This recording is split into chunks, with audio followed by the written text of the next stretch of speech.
The story begins with Sam calmly sending a squad of cannon fodder to the other side of the river Styx. The low-budget Black Widow works for a shadowy group of men called the Firm, and cleaning their mess is basically her 9 to 5. Just when she wraps up, a fresh batch of goons barges in, and Sam spins back into action like it's cardio day. Later that night, she digs food out of the fridge, stitches herself up while she eats, and tries to act like this whole routine is normal. Her phone rings, and it's Nathan, her handler in the Firm, checking what she's up to and asking her to meet him at the diner.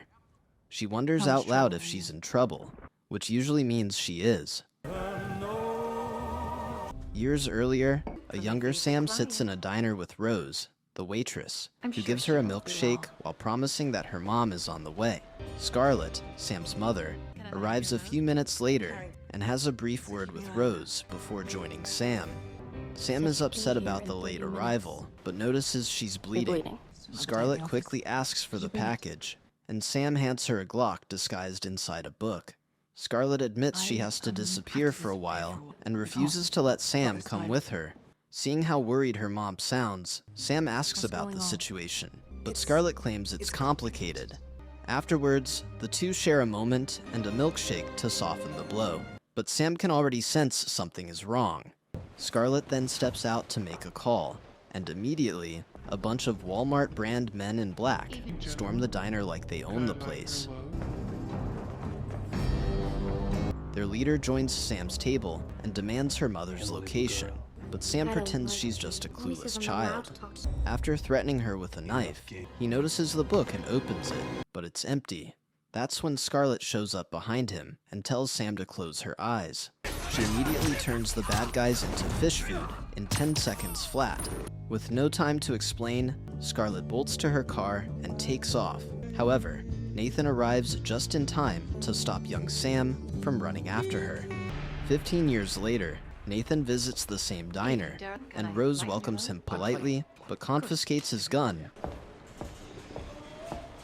before letting him meet adult Sam.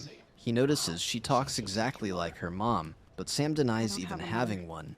She tells him her last job went south thanks to some idiots, and Nathan reminds her to stop freelancing and follow orders. Then he briefs her on the next mission, which is to find someone who stole money from the Firm and retrieve it. He also scolds her for using Stone Age weapons and tells her to get new gear. Meanwhile, crime boss Jim McAllister walks into a room full of corpses, and one of the bodies happens to be his son, missing a shoe.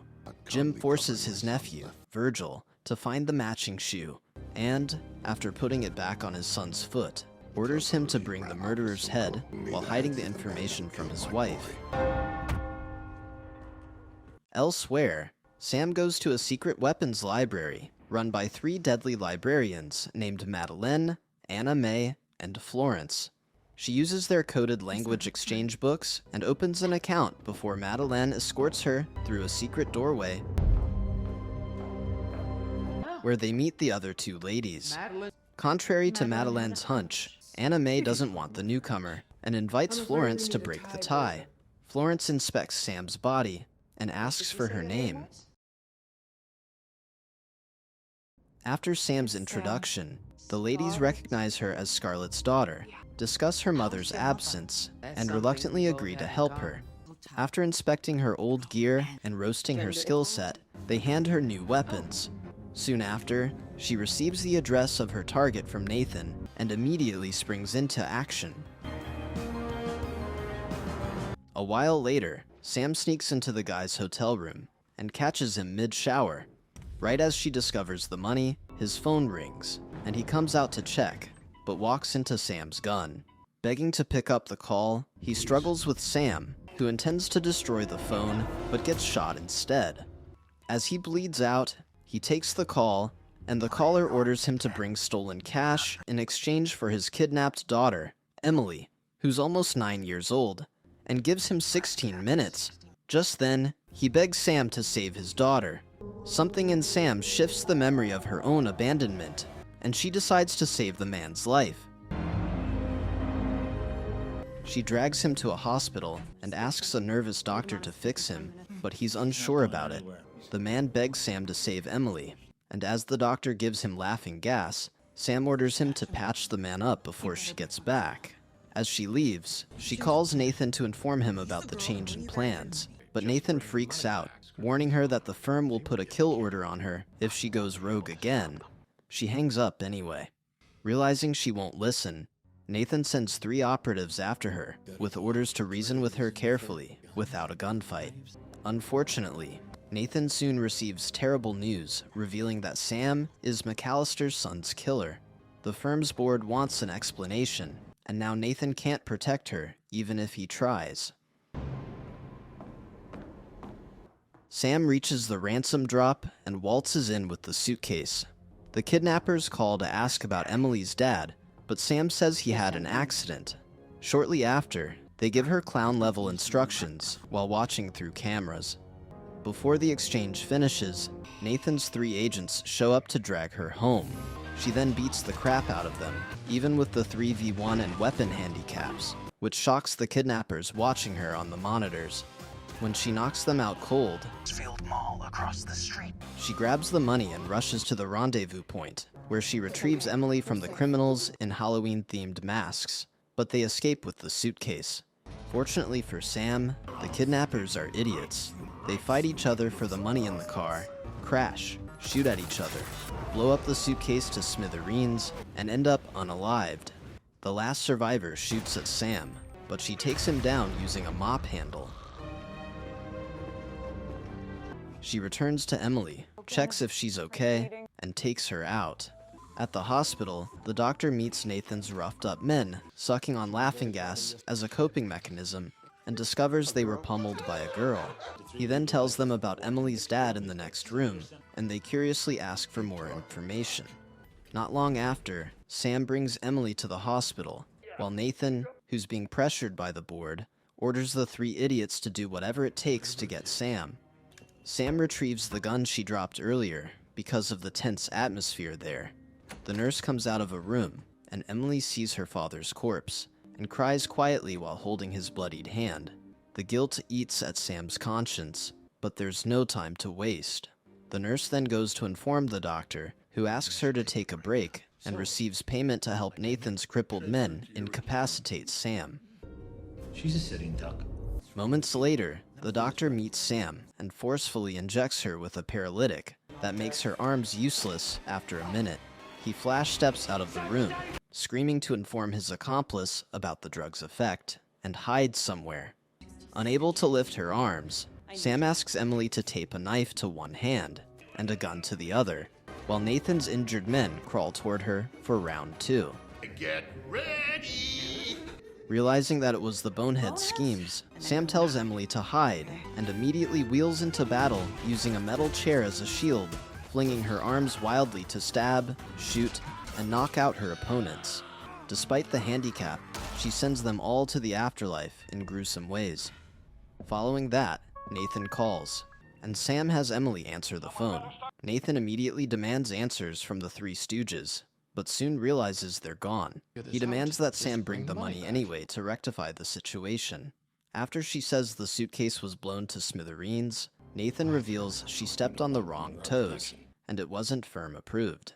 He sadly admits he can't protect her anymore, but she warns him that if she survives, she's coming for him. Shortly after, Nathan leaks Sam's location to McAllister to avoid a war between their organizations. Thereafter, McAllister orders Virgil to take all his men and find Sam at all costs. Feeling guilty, Nathan texts Sam, apologizing, and gives her a safe spot address, asking her to get supplies and disappear. Emily warns it might be a trap, but they head there anyway. In the elevator, they meet the doctor squirming in fear, and Sam tries to shoot him again, but Emily stops her. She tells him to thank his stars and the 8-year-old, but Emily corrects her age.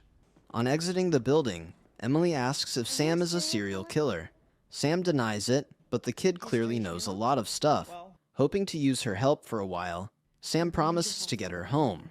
But then Emily reveals she has no family left. So Sam decides to stick with her and teaches her how to drive while Sam controls the pedals. But assassins soon catch up to them. However, Sam's plot armor is so strong because her car is somehow bulletproof, and the enemy's bullets didn't make a dent. Sam instructs Emily on the directions to go and tries to evade the two vehicles chasing after them on multiple occasions. After a chaotic cat-and-mouse chase, they drift into a dark section and hide between parked cars. Unfortunately, Emily accidentally honks the horn, and their cover is blown. Instantly, Sam asks Emily to close her eyes and drives into one of the cars, pushing it against the other. Her windshield parries the bullets perfectly, and the stray bullets take out some of the shooters. She crushes them into a dead end, sending the last shooter to his grave before driving into the streets. The driver who survives this ordeal looks at the unbelievable turn of events and then drives off. Moving on, Sam permits Emily to turn on the radio. And as soon as they reach their destination, the driver, who has been stalking them, calls to inform Virgil.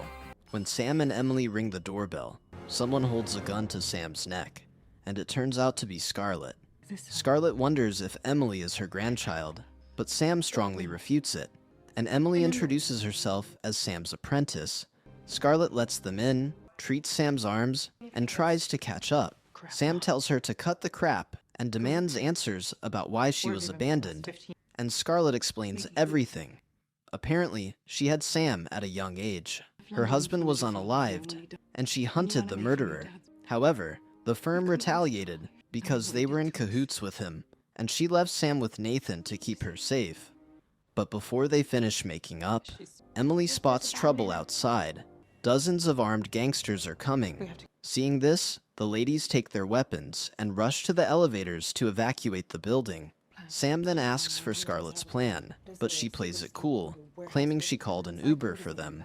As soon as the elevator's door opens, they see a horde of gangsters waiting for them. Sam soon discovers her arms aren't back to normal when she reaches for her gun, but unintentionally flings it and hits someone's face.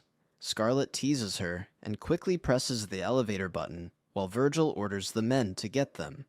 The gangsters rush to the stairway while the elevator takes the ladies to the ground floor. Following that, Scarlett, Sam, and Emily head for the vents. The trio makes their way through it, and the gangsters arrive looking for them. Shortly after, Scarlett takes the lead and breaks open the cover on the other end of the vent. The ladies move out and take the route that leads to the kitchen. Meanwhile, the pursuers discover the vent and follow along. The ladies escape the building, and Sam leads them to the library, but Scarlett reluctantly follows. Inside the library, Madeline greets them, but Anna May immediately points a shotgun at the visitors, still bitter about Scarlett disappearing years ago. Scarlett apologizes, but Anna May cusses at her, and Madeline cautions her use of bad words. Anna May then asks why they brought a toddler, and Sam explains Emily's situation, but Anna May bickers back and forth about everything. However, Florence notices the gangsters creeping outside, and asks that they table the issue for a while. The pursuers update the other gangsters about the new location and begin to tug at the door, trying to break in. Sam decides to buy time and face them alone, rejecting Florence's offer to help. Emily refuses to leave and hugs Sam tightly. With no choice, Sam tells Emily the truth about her father, whom she shot. Emily stares blankly, not wanting to believe it, but Scarlett takes her away. Sam then asks for weapons, and Florence reveals their locations before slamming the secret door. Meanwhile, the librarians move their secret stash to a getaway truck. Scarlett feels guilty and wants to help Sam, but Anna May, who's still not over Scarlett's past disappearance, almost lets all hell loose, but Florence calms her down. Anna May finally softens, relating to the pain Scarlett went through back then. A while later, gangsters break into the library, while Sam browses the shelf for books containing weapons and stealthily unalives a gangster with the knife she found. Another comes at her with a dagger, and she struggles with him, but two more men rush in to join the fray. Sam sends the armed gangster to his maker and holds on to the shelf while the other two pull her legs. Luckily for her, she picks a book and throws it at them. and a Glock falls from it. Sam uses one of them as a meat shield and quickly ends both of them. Unfortunately for Sam, more men barge in, but she's out of bullets. They knock her down and stomp the crap out of her, but thankfully, Scarlet arrives in the nick of time and wipes out the attackers. She scolds Sam for being ungrateful, and then casually picks out books containing weapons. How to win friends and influence people. Soon after, they notice some movement and hurriedly hide behind the reception counter. Scarlet then questions Sam's career choices, but then discovers it's her fault for training her. Scarlet praises Sam's great features, and Sam thanks her. Elsewhere, Florence sees dozens more men entering from the security feed and shows it to the others. They decide they're done being pushed around, and Anna May asks Madeline to continue the packing while she goes back with Florence to end the fools invading their turf. Shortly after, Florence whispers some words to Madeleine before leaving her behind with Emily. They stepped into our library and threatened our... Coincidentally, Virgil enters the library with his men, while the ladies prepare themselves for the horror ahead. Instantly, the gunfight begins as the duo quickly shoots down some men and hides behind the counter to avoid the rain of bullets. However, Florence and Anna May aura farm as they walk to the library. Hoping they give up, Virgil reveals he has an army, but Sam believes her mom's a fair comparison to that. Scarlet reminds her of the difference between quality and quantity, and arms her with batons. Seeing how adamant they are, Virgil secretly orders his men to take them by surprise. But from nowhere, Florence ambushes the thugs from above, and Anna May tosses smoke bombs. Virgil quickly uses the distraction to get closer to the counter, but the prey is nowhere to be found. He splits his men before continuing. Suddenly, Sam and Scarlet stealthily attack from behind, while Florence and Anna May beat life out of the dolts that stray into their sections. The ladies operate like a four-woman army. Outside, Madeleine finishes packing the truck, gives Emily headphones, and climbs onto the roof with a machine gun. She mows down waves of gangsters until a bullet hits her chest, but she keeps firing anyway. Meanwhile, Scarlet runs out of bullets and uses a corpse as a shield, but Sam swiftly gives her a reload, and the massacre continues. Moments later, Madeleine runs out of bullets and hides her injuries so Emily doesn't panic. She calmly pets Emily, picks an axe, and goes out to confront Virgil. Fortunately, Virgil also runs out of bullets and takes out Brass Knuckles to brawl. And the fight begins. Elsewhere, a bulky dude barges into the library, and Sam and Scarlet struggle against him for a while, but still finish him off with his hammer. Florence drops another gangster who tries to take the duo by surprise. When the dust settles, they find Madeleine bleeding out. She reveals that Virgil took Emily and then takes her final breath. That night, the ladies take Madeleine's body to a forest house and hold a small funeral the following morning. Later, Virgil calls Sam and demands that she turn herself in. Sam agrees to the exchange, but only if the others are also spared. Despite Scarlet begging her not to, Sam heads to the diner for the exchange, since no one had a better plan. At the diner, Rose points Sam toward the gangsters and Emily. Sam checks that Emily isn't hurt and wishes they had more time together. Afterward, she sits across from McAllister. He talks about losing his son, about fatherhood, and about vengeance. Sam apologizes, but he doesn't care, and plans to make Sam suffer while Emily watches. Sam begs him, but he's not buying whatever she's saying. Before he can start, a waitress interrupts, but it's Scarlet, holding a shotgun to his skull. Seconds later, Florence and Anna May appear behind him with guns raised, and Scarlet reveals she had a plan all along. Following Scarlet's instructions, Sam grabs Emily and leaves. Soon after, McAllister tries to fight with a knife, but Scarlet blows his brains out, and the ladies unleash hell on his men. Virgil tries to escape through a window, but Florence shoots him down. Later, back at the forest house, Sam jolts awake from a nightmare where Emily shoots her. She finds Emily outside and apologizes again.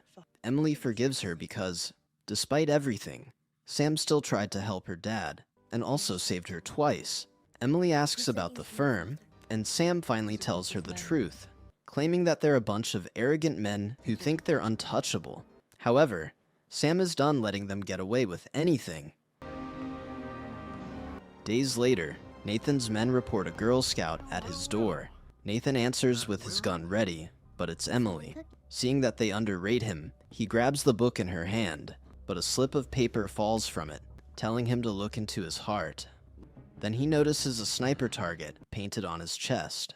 Emily takes a call from Sam, who warns Nathan to end everything peacefully for Emily's sake. After several threats to him and his partners in the organization, Nathan agrees. Sam orders him to close his eyes, and after a 10-second countdown, Nathan opens his eyes, but Sam's team is gone. Finally, the ladies pile into a car and drive out of the country. Emily asks to drive, gets denied, but is allowed to turn on the radio. They head off into a new future, together with a bright smile on their faces. Thank you for sticking to the end of my video. Please do me the biggest favor by leaving a like, comment, and subscribe, and I hope to see you in the next video.